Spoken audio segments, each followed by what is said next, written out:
Hello friends, नमस्ते। Bhagwati PG college की online classes में आपका स्वागत है। BSc pass first year paper first और उसका आज अपने अगर देखा जाए तो लेक्चर 5 आज हमारा जो टॉपिक रहेगा basis of classification of animal, यानी कि हिंदी में बोलते हैं जंतुओं के वर्गीकरण का आधार, यानी कि हम जंतुओं का जो क्लासिफिकेशन करते हैं उसका आधार क्या है। तो देखो दोस्तों, जंतुओं के वर्गीकरण की अगर बात की जाए तो अब तक कम से कम 10 लाख जो जातियां हैं उन 10 लाख जातियों को पहचाना जा चुका है और कई जातियों की पहचान के लिए अभी अध्ययन चल रहा है। अब इन 10 लाख जातियों का जो क्लासिफिकेशन किया गया है वो 35 संघों यानी कि 35 संघ है, जिसमें से अपन को क्या है 12-13 और अगर मुश्किल से 15 फाइलम तक की अपन क्या सिलेबस में टच करते रहते हैं।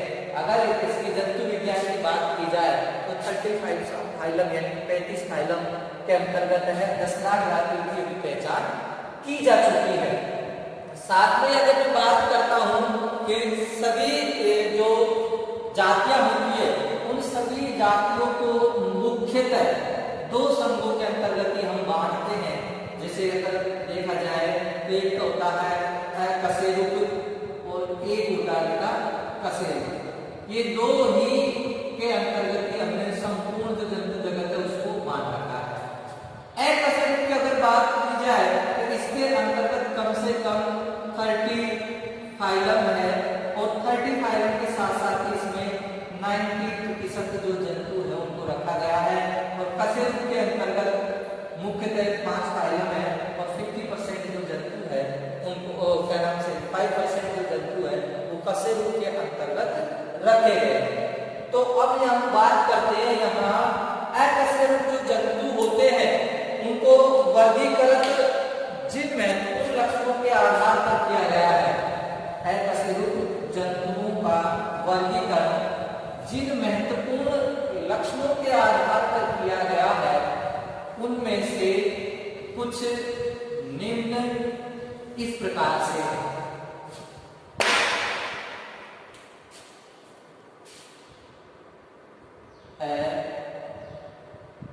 कशेरुक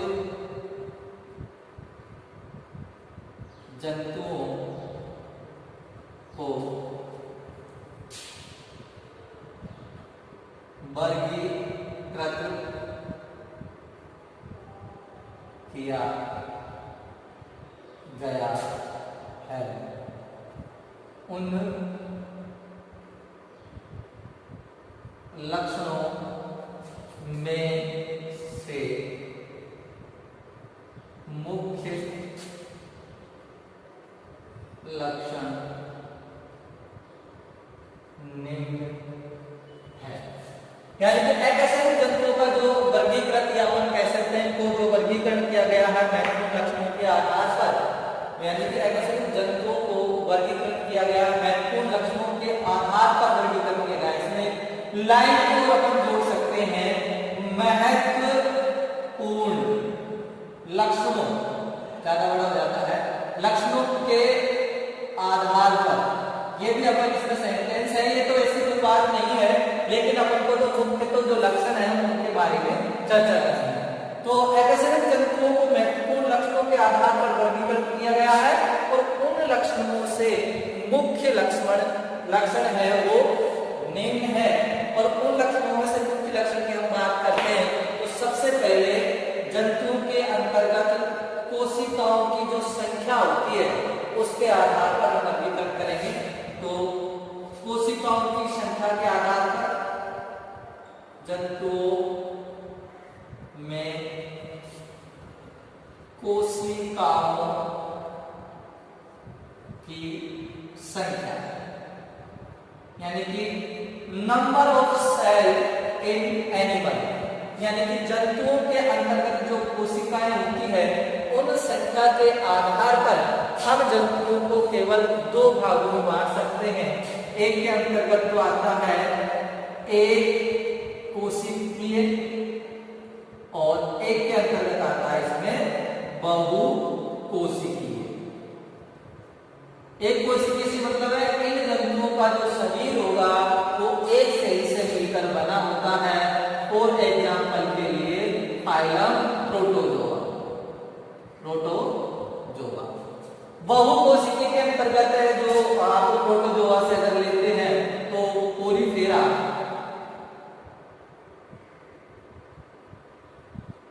पोरीफेरा टू आपके पहुंच जाइए आप हेमीपोडेटा, यहां तक पोरीफेरा से लेके और हेमीपोडेटा तक है जो बहुकोशिकीय जंतु आते हैं। तो अपना जो फर्स्ट कैरेक्टर क्या है अकशेरुक जंतुओं के वर्गीकरण का, वह है जंतुओं में कोशिकाओं की संख्या के आधार पर, यानी कि सबसे पहले हमने जंतु के वर्गीकरण का यह आधार बनाया कि एक कोशिका वाले जंतु, फिर दो या तीन या बहुत सारी, यानी कि इन कोशिकाओं के आधार पर हमको क्या किया गया था, वर्गीकरण किया गया था। तो एक कोशिकीय जंतु है वो फाइलम प्रोटोजोआ के अंतर्गत आते हैं और बहुकोशिकीय जो जंतु होते हैं वो पोरीफेरा से हेमीपोडेटा तक आते हैं। साथ ही हम बताते हैं अब नेक्स्ट जो लक्षण है वो है संरचना संगठन के आधार पर, संगठन के आधार पर। संरचना संगठन से नेक्स्ट जो वीडियो है उसके आधार पर हमने पढ़ा था लेवल्स ऑफ स्ट्रक्चरल ऑर्गेनाइजेशन, यानी कि इन जो जंतु हैं इनका जो शरीर है वो किन किन से मिलकर बना हुआ होता है, जंतु का जो शारीरिक संगठन होता है वो किस टाइप का होता है। तो यहाँ देखो अपन तीन भागों में इसको हम बांटते हैं। सबसे पहले अगर मैं बात कर लेता हूँ संरचना संगठन की, तो जीव द्रव्य स्तर का जो संरचना संगठन आता है उसको हम मीसोजोआ के अंतर्गत कन्वर्ट करते हैं कि मेसोजोआ। इस फाइलम के अंतर्गत जो पहला कैरेक्टर है इसमें है कि एक तो जो जंतु होंगे वो कैसे होंगे बेटा, कर्मी समान होंगे और कैसे होंगे, सूक्ष्म अकशेरुकीय ये जंतु होंगे और इनका जो शारीरिक संगठन होता है वो अधिकतर एक सेल प्रकार का होता है, जो अपन कहते हैं जीव द्रव्य प्रकार, जीव द्रव्य से मिलकर इनका शरीर बना हुआ होता है और ये क्रमी समान है और ये अधिकतर क्या हो चुके हैं, विलुप्त हो चुके हैं। अब मैं बात कर लेता हूँ उसके बाद में मेसोजोआ के अंतर्गत अपन इसको क्लासिफिकेशन में रखते हैं और अब अपन बात कर लेते हैं इसमें पाराजोआ, पाराजोआ या पेरोजोआ के नाम से इसको मतलब जाना जाता है। अब इसके अंतर्गत देखो महत्वपूर्ण बात क्या है कि इसके अंतर्गत यानी कि जो शरीर का जो संगठन होता है वो एक तरीके से एक कोशिकीय प्रकार का ही होगा, लेकिन एक कोशिकीय के साथ साथ इसमें जो ऊतक होंगे उनका क्या होगा, एब्सेंट होगा। साथ ही इनके अंतर्गत यानी कि शारीरिक संगठन में ऊतक कैसे रहेंगे, एब्सेंट रहेंगे। शारीरिक संगठन कैसा होगा, कोशिकीय स्तर का होगा, सेलुलर टाइप का होगा, कोशिकीय स्तर का। और साथ में बताते हैं कि जो बॉडी वॉल होती है यानी कि जो देह भित्ति होती है बॉडी वॉल, वो बॉडी वॉल द्विस्तरीय होती है, द्विस्तरीय यानी कि वो एक्टोडर्म, मेसोडर्म और एंडोडर्म त्रिस्तरीय जिसे बोलते हैं। तो ये क्या नाम से एंडो और एक्टो और मीजो से मिलकर बनी हुई होती है। साथ ही इसका महत्वपूर्ण कैरेक्टर होता है कि इनके जो शरीर होते हैं उन पर पोर यानी कि छिद्र पाए जाते हैं और एग्जाम्पल है इसका पोरीफेरा फाइलम, इसके अंतर्गत है वो आता है। अब नेक्स्ट इसके अंतर्गत हम बांटेंगे यूमेटाजोआ। अब यूमेटाजोआ के अंतर्गत जो शारीरिक संगठन होगा वो ऊतक व अंग तंत्र प्रकार का होगा, यानी कि इसके अंतर्गत ऊतक व अंग भी पाए जाएंगे। साथ ही इसमें स्पष्ट मुख एवं गुदा पाई जाती है, यानी कि एलिमेंट्री कैनाल ये कंप्लीट विकसित प्रकार के होते हैं। और इसके अगर हम एग्जांपल की बात करते हैं तो जो आपका सिलेंडर का जो फाइलम है उससे लेकर यूमेटाजोआ काम कर जाता है हेमिकोर्डेटा तक जाता है, हेमिकोर्डेटा।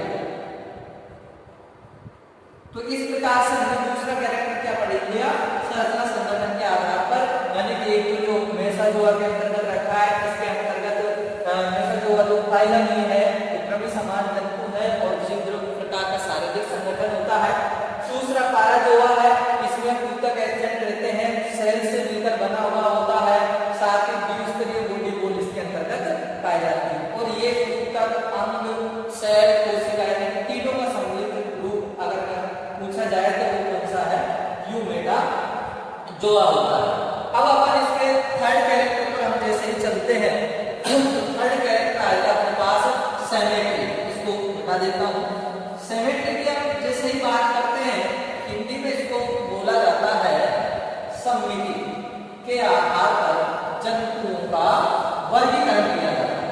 तो अपन ने दो आधार कौन से पढ़े थे, एक आधार पर पढ़ा था हमने कोशिकाओं की संख्या के आधार पर, और दूसरा पढ़ा था इसके अंतर्गत शरीर संगठन के आधार पर, संरचना संगठन, यानी कि इनका जो शरीर होता है वो सेलुलर टाइप का होता है या प्रोटोप्लाज्म लेवल का होता है, या फिर मैं कहूं कि टिश्यू या ऑर्गन लेवल का होता है। अब थर्ड अपने अंतर्गत आता है यहाँ तीसरा जो पॉइंट है वो रहेगा अपने पास सममिति, और इस सममिति को बोला जाता है सिमेट्री।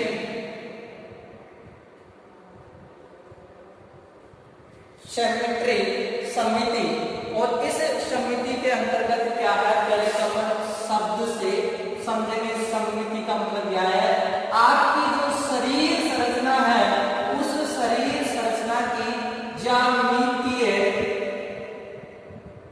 अभिकल्पना, ज्यामितीय अभिकल्पना, या मैं कहूं 3D जो होगा वो एक अभिकल्पना के आधार पर, या दूसरी में इसकी जो परिभाषा जो सिमेट्री की, तो वो परिभाषा क्या रहेगी, आकार एवं आकृति के आधार पर, आकार व आकृति के आधार पर शरीर को दो भागों में क्या करना है, बांटना है। और बांटने के साथ साथ जो दोनों अर्धांश आते हैं, जो दोनों अर्धांश आएंगे, उन अर्धांश क्या होना चाहिए, बराबर होना चाहिए। तो ऐसी स्थिति को अपन क्या कहेंगे, सममिति यानी कि सिमेट्री कहेंगे। यानी कि आकार आकृति से मतलब है कोई भी एक पेन हो चाहे अपना जो शरीर हो, उसको दो ऐसे अक्ष से बांटना होगा जिससे यानी कि वो दोनों बराबर भागों में बट जाए और बराबर ही दोनों अर्धांश होना चाहिए। तो ऐसी स्थिति को, ऐसी कल्पना को अपन क्या कहेंगे, सममिति कहेंगे। अब ये जो सममिति होती है ये निम्न प्रकार की होती है। तो सबसे पहले अपन एसिमेट्री यानी कि असमिति की बात कर लेते हैं, जिनके अंतर्गत है जो सिमेट्री नहीं पाई जाती। पहली कौन सी इसके अंतर्गत, असमिति, इसको इंग्लिश में बोलते हैं एसिमेट्री। तो नाम से स्पष्ट होता है ऐसे या ऐसे जंतु जिनके शरीर के अंतर्गत ऐसा कोई अक्ष नहीं होता जिससे उन्हें दो समान बराबर भागों में या अर्धांशों में बांटा जा सके। तो ऐसी जो सिमेट्री जिन जंतुओं के अंतर्गत पाई जाएगी उन जंतुओं को एसिमेट्रिक एनिमल्स के नाम से जाना जाएगा, और ऐसी स्थिति को असमिति के नाम से जाना जाएगा। अपन मैं अधिकतर जीव जो प्रोटोजोआ है उनकी बात कर लेता हूँ। जैसे आपके पास अमीबा है, कुछ स्पंज वगैरह भी है। इन एनिमल्स की देखो शारीरिक संगठन, जैसे ये अमीबा है या अमीबा के जैसे शारीरिक संगठन होता है। अब इसकी शब्द से आप काटोगे कि ये जो बराबर भागों में बट जाए। तो अमीबा, स्पंज है, निडेरिया या एक और एनिमल्स आपने देखा होगा पाइला, जो सेकेंड ईयर के अंतर्गत आप पढ़ोगे, उसका जो शारीरिक संगठन होता है वो कुछ इस प्रकार का होता है पाइला का, जिसे अपन साधारण है घोंघे के नाम से अपन उसको जानते हैं। इस प्रकार से उसमें ऐठन होती है, ये पाइला होता है। अब इसको किस अक्ष से काटोगे आपको बराबर हो जाए। तो इनके अंतर्गत है समिति पाई जाती है। वो कैसी पाई जाती है समिति पाई जाती है।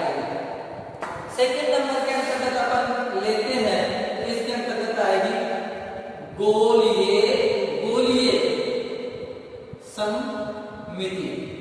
यानी कि गोलीय समिति से मेरा तात्पर्य है स्फेरिकल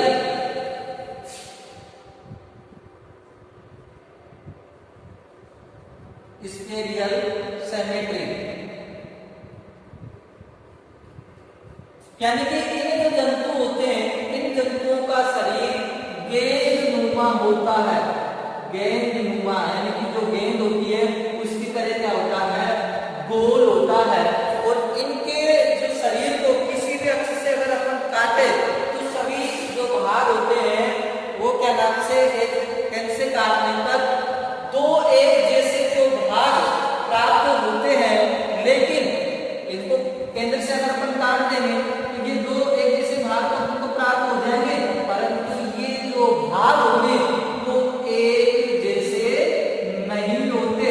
और साथ ही अपन कह सकते हैं इनमें जो पृष्ठ है, अधर है, ऊपर है या नीचे है, ऐसी स्थिति का हमें जो पता नहीं लगा सकते। तो इस प्रकार की जो सिमेट्री पाई जाती है वो सिमेट्री पाई जाती है अपने प्रोटोजोआ के रेडियोलेरिया। जो प्रोटोजोआ है उस प्रोटोजोआ का एक एनिमल है, उसका नाम है रेडियोलेरिया। इसके अंतर्गत है ये सिमेट्री पाई जाती है। अब अपना जो थर्ड इसके अंतर्गत आएगा गोलीय समिति, असमिति। अब इसमें आ जाता है अरीय समिति। अरीय समिति और अरीय समिति को बोला जाता है रेडियल सिमेट्री।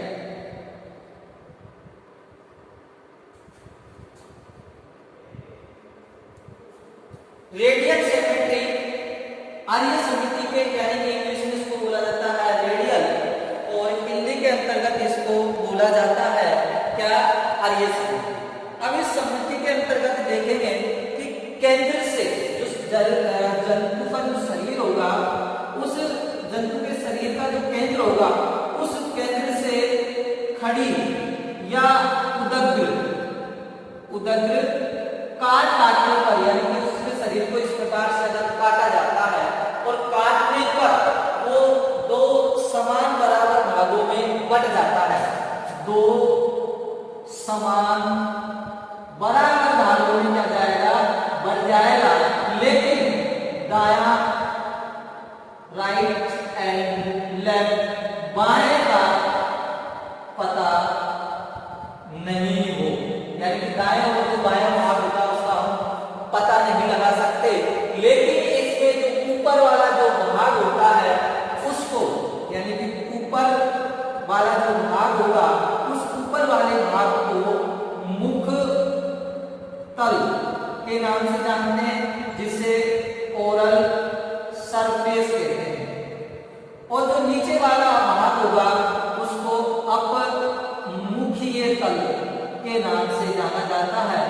अपर मुखीय तल के नाम से जाना जाता है, जिसे एरोरल सरफेस के नाम से जाना जाता है। तो ये इसके अरीय समिति की विशेषताएं होती है। साथ ही अगर मैं बात कर लेता हूं चौथी प्रकार की सिमेट्री पाई जाती है, जिसको बोला जाता है द्विपार्श्व समिति। द्विपार्श्व समिति, और द्विपार्श्व जो समिति होती है उसको इंग्लिश के अंतर्गत बोला जाता है बाइलेटरल सिमेट्री। अब इसके अंतर्गत देखो, शरीर को द्विपार्श्व समिति के अंतर्गत शरीर के केंद्र या अपन अक्ष यानी एक ऐसा अक्ष होता है जिससे हम बॉडी को दो बराबर भागों में क्या कर सकते हैं, बांट सकते हैं। दो बराबर जो भाग होंगे उन बराबर भागों में हम क्या कर सकते हैं, बराबर भाग में बांट सकते हैं। और बांटने के साथ साथ ही उसका जो दायां एवं बायां जो भाग होगा उसके अंतर्गत जो अंगों की स्थिति या अंगों की जो संख्या होगी वो बराबर होगी, और हम डिफाइन भी कर सकते हैं ये इसका दायां भाग है और ये इसका बायां भाग है। तो दाएं व बाएं भाग का पता हमको रहता है या हम पता लगा सकते हैं। साथ ही इसके अंतर्गत हम कह सकते हैं, इसके अंतर्गत ये भी हम कर सकते हैं कि इसकी जो ऊपर वाला जो भाग होगा उसको हम शीर्ष भाग, ऊपर वाले जो भाग होगा उस भाग को हम शीर्ष भाग के नाम से, और साथ ही कहेंगे उस शीर्ष भाग के अंतर्गत संवेदन उपस्थित होते, संवेदनाओं के। और नीचे वाला जो भाग होता है उस नीचे वाले जो भाग है उसके अंतर्गत अगर अपन बात करते हैं तो उसके अंतर्गत इसके चलन अंग होते हैं। और साथ ही अगर इसकी पृष्ठ सतह और जो वेंट्रल सतह होती है उसका भी हम पता लगा सकते हैं कि पृष्ठ डोर्सल सतह है और अधर यानी कि वेंट्रल सतह है उसका हम मालूम लगा सकते हैं। और जो बाइलेटरल सिमेट्री होती है वो प्लेटे हेलमिंथेस से लेके और वो पाई जाती है आपके पास कोर्डेटा तक, और भी क्या कहते हैं कोर्डेटा तक पाई जाती है, वो पाई जाती है। और ये जो आईएस सिमेट्री होती है ये आपको किसके अंतर्गत देखने को मिलेगी, एग्जाम्पल नहीं लिखाया था मैंने, मैं लिखा देता हूँ। ये मिलेगी आपको सिलेंट्रेटा 2 और एक होता है टिनोस्पोरा, इसके अंतर्गत ये देखने को मिलती है। तो समिति के आधार पर भी हमने क्या कर लिया, इनका वर्गीकरण कर लिया। अब हम चले आते हैं सिमेट्री के बाद में, इसमें आता है अगला सीलोम, जिसको अपन देह गुहा कहते हैं। देह गुहा के आधार पर अब हम जंतुओं के वर्गीकरण की बात करेंगे तो देह गुहा से आप स्पष्ट होंगे या शायद स्पष्ट नहीं होंगे, क्योंकि बीएससी फर्स्ट ईयर के स्टूडेंट हो नए, और इसके अंतर्गत हो सकता है कई विद्यालयों के अंतर्गत आप या तो उससे परिचित नहीं हुए हो या उस दिन आप स्कूल नहीं गए हो, फिर भी हमारा कर्तव्य बनता है आपको बताना।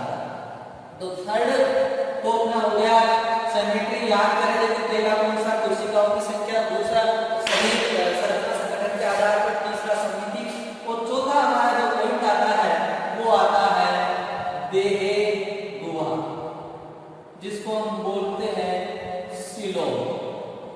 अब इस सीलोम की परिभाषा देखेंगे, पहले तो सीलोम कहते किसे हैं, तो सीलोम में एक सिंपल सी परिभाषा है कि इस प्रकार से आपके ये तो होती है एलिमेंट्री कैनाल, जिसे आप बोलेंगे आहार नाल, और ये आपके पास होता है आपका शरीर, जिसे अपन बोलते हैं बॉडी बॉल, बॉडी बॉल देह भित्ति के नाम से इसको मतलब जाना जाता है। और इनके साथ साथ ही अपन कह सकते हैं कि इनका जो मध्य का मतलब स्थान होता है उस मध्य के स्थान को किसके नाम से जाना जाएगा, सीलोम के नाम से जाना जाएगा। इसको बोलते हैं बेटा सीलोम, यानी कि देह गुहा के नाम से जाना जाएगा। परिभाषा क्या हो गई, बॉडी बोल यानी कि देह भित्ति और हार नाल के बीच का जो स्थान होता है उसे देह गुहा के नाम से जाना जाता है। और ये जो देह गुहा होती है बेटा 3 प्रकार की होती है। एक इस प्रकार के आधार पर भी जंतुओं को 3 भागों में बांटा गया है। वो कौन कौन से हैं? एक तो होता है अगुहिक जंतु, इसको अगुहिक को बोलते हैं। एक सिलोमेट के नाम से जाना जाता है। कहने का मतलब क्या है, इसकी परिभाषा क्या होगी? अगुहिक यानी कि इस प्रकार के जो जंतु होते हैं उन जंतुओं के अंतर्गत देह गुहा है वो नहीं पाई जाती। देह गुहा के स्थान पर इनके अंतर्गत जो हार्नाल और देह भित्ति होती है उसके अंतर्गत पेरेन्काइमा ऊतक भरा हुआ होता है। पेरेन्काइमा जो ऊतक होता है वो भरा हुआ होता है। किन जंतुओं के अंतर्गत? अगुहिक जंतुओं के अंतर्गत, जिन्हें एसिलोमेट के नाम से भी जाना जाता है। और इस प्रकार के जो जंतु होते हैं वो किसके अंतर्गत आते हैं? ये इस प्रकार के जो गुहा है अधिकतर प्लेटी एलिमेंट के जो जंतु होते हैं उनमें देखने को मिलती है। दूसरी गुहा है, उस दूसरी गुहा का नाम है कूट गुहिक या अपन कह सकते हैं स्यूडोसिलोमेट।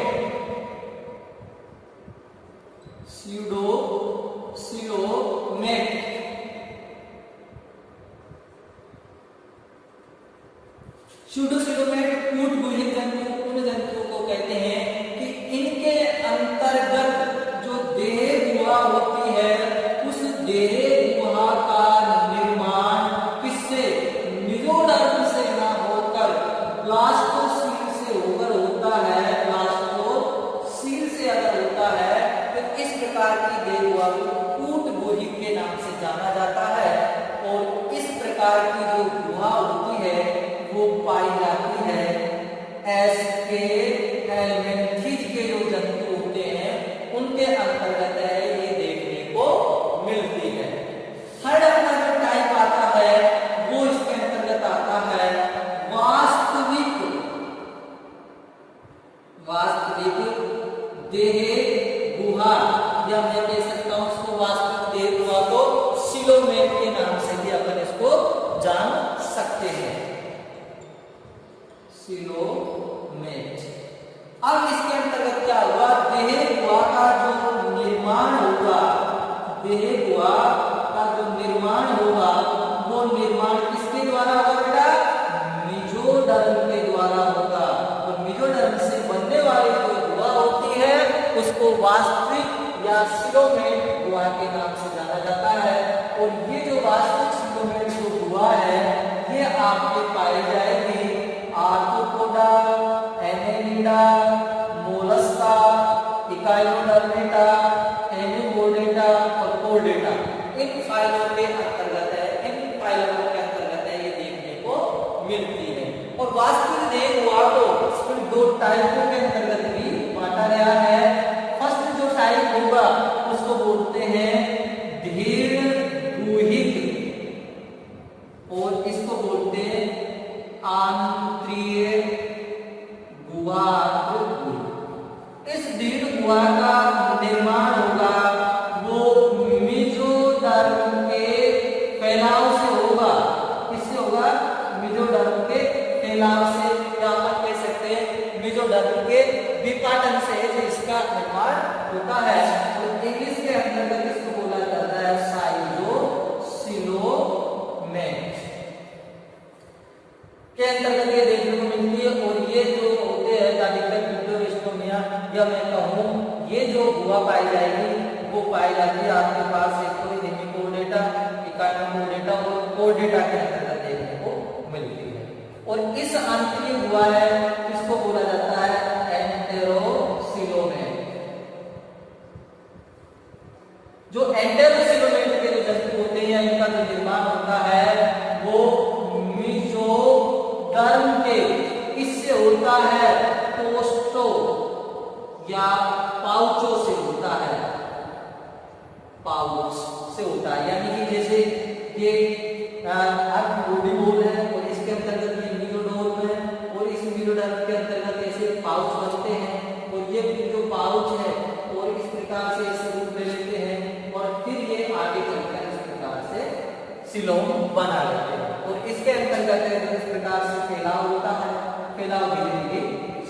जाता है और सिलोन का निर्माण कर लेता है। तो इस प्रकार से हमारा फोर्थ भी हो गया। फिफ्थ और लास्ट आता है इसके अंतर्गत, यहीं पर करवा देता हूं, वो आता है घूर्णीय परिवर्तन। अब इस घूर्णीय परिवर्तन को बोलते हैं एम्ब्रियोजेनेसिस।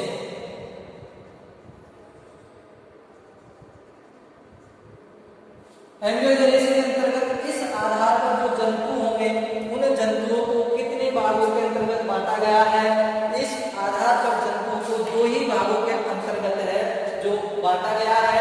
एक तो है इसके अंतर्गत प्रोटोस्टोमिया और एक है इसके अंतर्गत ड्यूटेरोस्टोमिया। प्रोटोस्टोमिया के जो जंतु होते हैं वो प्रोटोस्टोमिया के अंतर्गत प्लेटे एल्ब्यूमिन जाता है आपके, और एसके एल्ब्यूमिन जाता है, और एसके एल्ब्यूमिन के जो बाद में है इसमें वो आता है इसके अंतर्गत एनेलिडा आएगा, आर्थ्रोपोडा आएगा, और मोलस्का है जो इसके अंतर्गत आता है। तो इसके अंतर्गत दो भागों में इसको बांटा गया है। एक तो होता है इसमें प्रोटोस्टोमिया और एक होता है इसमें ड्यूटेरोस्टोमिया। प्रोटोस्टोमिया और ड्यूटेरोस्टोमिया के अंतर्गत इसको बांटा गया है। इसके अंतर्गत जो कोरक रंध्र होता है, या मैं कहूं इसको ब्लास्टोपोर होता है, उस कोरक रंध्र से मुख का निर्माण होता है। किसका निर्माण होता है? मुख का निर्माण होता है। और ड्यूटेरोस्टोमिया है उससे कोरक रंध्र होगा, उस कोरक रंध्र में गुदा का निर्माण होगा। यही इसमें इफेक्ट होगा कि जो ब्लास्टोपोर उनके अंतर्गत जो ब्लास्ट होता है, यानी कि ब्लास्टोपोर में कन्वर्ट होगा, और वो कन्वर्ट होकर जब ब्लास्टोपोर मुख का निर्माण करता है तो वो प्रोटोस्टोमिया जंतु कहलाएंगे। अगर वो गुदा का निर्माण करता है तो वो ड्यूटेरोस्टोमिया जंतु कहलाएंगे। थोड़ा सा और इसके अंतर्गत अगर ध्यान दें, इनके अंतर्गत जो विदलन होता है जिसे अपन क्लीवेज के नाम से जाना जाता है, वो कैसा होता है बेटा? निर्धारी प्रकार का होता है। निर्धारी विदलन को यहाँ देखेंगे। निर्धारी का मतलब क्या होता है कि जैसे मान लीजिए कोई भी जो लार्वा है और उस लार्वा के अंतर्गत ब्लास्टोपोर यानी कोरक खंड कितने हैं? 4 है। अब ये 4 के अंतर्गत निर्धारी विदलन में क्या होता है कि इनका जो वर्क होता है, यानी कार्य होता है, वो निर्धारित होता है। यानी कि ये जो 4 होगा जो मुख का निर्माण करेगा या गुदा का निर्माण करेगा या कायाकल्प करेगा, वो पहले से ही निर्धारित होता है। अगर इनमें से एक भी इनएक्टिवेट हो जाए या एक भी अपना कार्य नहीं करे तो ऐसी स्थिति में जो लार्वा होगा तो उसका कायाकल्प हो या वयस्क में परिवर्तित नहीं होगा। साथ ही इसमें जो विदलन पाया जाता है वो कैसा प्रकार का होता है? सर्पिल प्रकार का होता है। कैसा प्रकार का? सर्पिल, स्पाइरल। उसके अंतर्गत क्या है? जैसे ये आपके पास 4 कोरक खंड है, ये A, B, C और ये क्या है? D। अब इसके अंतर्गत अगला जो विदलन का टाइप होगा वो इस प्रकार से, इस प्रकार से। अब ये यहाँ A, ये B, C और D, यानी कि दो जो ब्लास्टोपोर होंगे उनके ऊपर या नीचे है वो दूसरा है ब्लास्टोपोर व्यवस्थित रहेगा। जबकि ड्यूटेरोस्टोमिया में क्या होता है? इसके विपरीत होता है। विपरीत के मतलब जो विदलन होगा वो कैसा हो जाएगा? अनिर्धारित, यानी कि उसमें के जो ब्लास्टोपोर होंगे उनके कार्य का कोई निर्धारण नहीं होगा और वो सर्पिल नहीं होता है। तो इस प्रकार से हमने क्या है, जंतुओं का जो वर्गीकरण है उस जंतु के वर्गीकरण का आधार पढ़ा, और उस आधार के कितने टॉपिक थे भैया? 5 टॉपिक थे। सबसे पहला टॉपिक है वो कोशिकाओं की संख्या के आधार पर। दूसरा जो टॉपिक है इसके अंतर्गत वो था अपना संरचना संगठन के आधार पर। तीसरा इसमें समिति, चौथा इसके अंतर्गत भेद हुआ, और पांचवा इसके अंतर्गत घूर्णीय परिवर्तन होता है। तो इस प्रकार से हमें हमारा जो basis of classification of animal वो कंप्लीट होता है। यानी इस आधार पर जंतुओं का एक वर्गीकरण का कॉलम या एक रूपरेखा तैयार की गई है, और इसके आधार पर ही इस वीडियो के अंतर्गत इतना। Thank you. नेक्स्ट वीडियो में